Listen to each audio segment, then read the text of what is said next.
दोस्तों, रामायण में एक ऐसी घटना हुई थी जिसके फलस्वरूप लक्ष्मण जी को मृत्यु दंड देने की बात होने लगी। दोस्तों, लक्ष्मण जी तो सदा राम जी के अनुयायी और उनके भक्त रहे। तो फिर लक्ष्मण जी से ऐसी कौन सी गलती हुई जिनके कारण उन्हें मृत्यु दंड देने की बात होने लगी।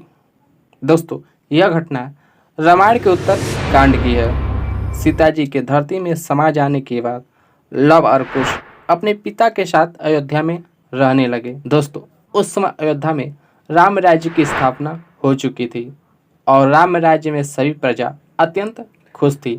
राम राज्य में सभी प्रजा के पास रहने के लिए घर और खाने के लिए भोजन पर्याप्त रहता था। दोस्तों, दीर्घकाल के बाद कौशल्या, कैकेयी और सुमित्रा परलोक को गमन किया। उसके बाद श्री राम जी ने सारा राज्य अपने और अपने भाइयों के पुत्रों में बांट दिया। भरत के पुत्र तक्ष को तक्षशिला और पुष्कल को पुष्कलावती नगरी का राज्य सौंपा। लक्ष्मण के पुत्र अंगद को औरुपत में अंगदपुर तथा चंद्रकेतु को चंद्रावती का राज्य दिया। शत्रुघ्न के पुत्र सुबाहु को मधुरा और सूर्यसेन को विदिशा का राज्य दिया। कुश को दक्षिण कौशल दिया जिसकी राजधानी कुशावती थी और लव को उत्तर कौशल प्रदेश श्रावस्ती का राजा बनाया। दोस्तों, जब श्री राम जी ने अपना सारा कर्तव्य पूरा कर लिया तो उनसे मिलने के लिए राजमहल में एक ऋषि आए।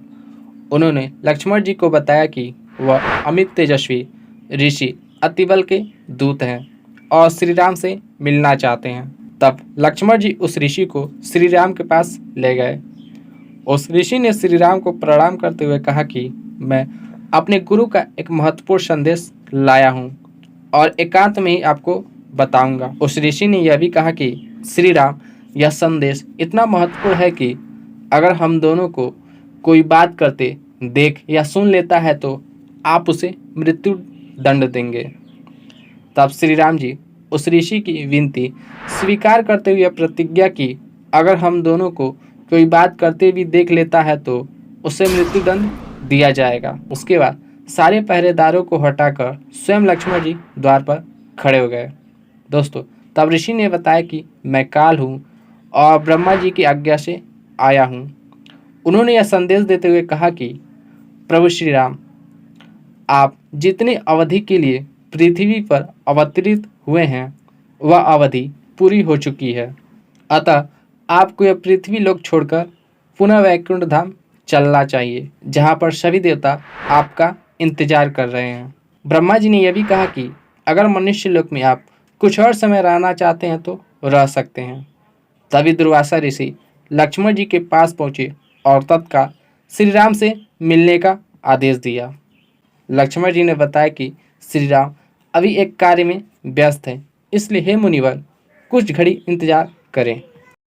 तब पूरे क्रोध में दुर्वासा ऋषि ने कहा कि लक्ष्मण, तुम मेरे शक्तियों को नहीं जानते, इसलिए तुम मुझे इंतजार करने के लिए कह रहे हो। मेरा संदेश तत्काल श्री राम के पास पहुंचाओ, अन्यथा मैं पूरी अयोध्या को नष्ट कर दूंगा। तब लक्ष्मण जी ने सोचा, एक तरफ भैया की प्रतिज्ञा और दूसरी तरफ दुर्वासा ऋषि का क्रोध। अगर मैं दुर्वासा ऋषि की बात को टालता हूँ तो पूरी अयोध्या का नाश हो जाएगा और श्री राम की आज्ञा का उल्लंघन करता हूँ तो केवल मुझे ही मृत्युदंड मिलेगी। इसलिए अयोध्या की सुरक्षा के लिए मेरा मरना ही उचित है। तब वह तुरंत श्री राम के पास पहुँचे और दुर्वासा ऋषि के आने का संदेश सुनाया। दोस्तों, ऋषि वेश में काल देवता वहाँ से तुरंत अंतर्ध्यान हो गए। दोस्तों, श्री राम ने अपनी प्रतिज्ञा कभी नहीं तोड़ी, इसलिए लक्ष्मण को मृत्यु दंड देने की बात होने लगी। तब मंत्रीगण ने कहा, श्री राम, रघुकुल में किसी ने कभी भी अपनी प्रतिज्ञा नहीं तोड़ी, परंतु लक्ष्मण अयोध्या की प्रजा को अत्यंत प्रिय हैं और अपनी पूरी वीरता के साथ अयोध्या की रक्षा करते आए हैं। अगर ऐसे में लक्ष्मण जी को मृत्यु दंड दिया जाता है तो प्रजा में अशांति फैलेगी, विद्रोह होने की संभावना है, इसलिए लक्ष्मण जी को मृत्यु दंड देना उचित नहीं है। तब हनुमान जी ने कहा कि शास्त्र कहता है, अगर कोई मनुष्य अपने प्रिय संबंधों जिनकी छाया में पला बड़ा हो, वे लोग उस मनुष्य का त्याग कर दे तो वह मृत्यु दंड से कम नहीं। प्रभु श्री राम लक्ष्मण जी के प्राण हैं। अगर ऐसे में आप उनका त्याग कर देते हैं तो वो लक्ष्मण जी के लिए मृत्यु से कम नहीं है। तब श्री राम जी ने लक्ष्मण का परित्याग कर दिया। उसके बाद लक्ष्मण जी सरयू में जाकर अपने श्वास को रोक लिया और वहीं से अंतर्ध्यान हो गए।